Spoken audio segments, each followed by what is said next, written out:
আমরা চলে এসেছি অক্সিজেন নিতে। আজকে ইমার্জেন্সি একটা অক্সিজেন লাগতো, তো অক্সিজেনটা নিয়ে গেলাম এখন।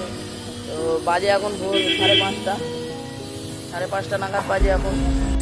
অনেক সস্তায় পাওয়া যায় এখানে অক্সিজেন, এমার্জেন্সি অ্যাম্বুলেন্স। এই জায়গাটা হচ্ছে মানঞ্চপল্লী বাজার। গাইস, এই রোডটা চলে আসছে রথবাড়ির দিক দিয়ে, এই রোডটা চলে আসছে তোমার সুস্তানির দিক দিয়ে, যে সূর্যাপুর কালিয়াচক করে ওই দিক দিয়ে চলে আসছে এই রোডটা। এই রোডের এখানে হচ্ছে মানঞ্চপল্লী বাজার, এই দোকানটা। গাইস, আমি এখন ভিতরে গিয়ে কথা বলবো। গাইস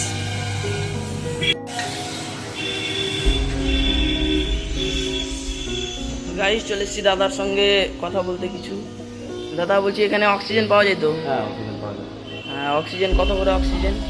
এই অক্সিজেনগুলো কিন্তু আমরা এমনি 300 বেশি থাকি, যার বেশি থাকলে তার আবার বেশি কোয়ান্টিটিতে লাগলে তখন রেটটা কম করে দিই। তো গাইস, এখানে অনেকগুলো সিলিন্ডার আছে, অক্সিজেন সিলিন্ডার। এরকম দেখো, বড় সিলিন্ডার হবে, বড় থেকে ছোট। অনেক কম রেটে এখানে পাওয়া যায় অক্সিজেন।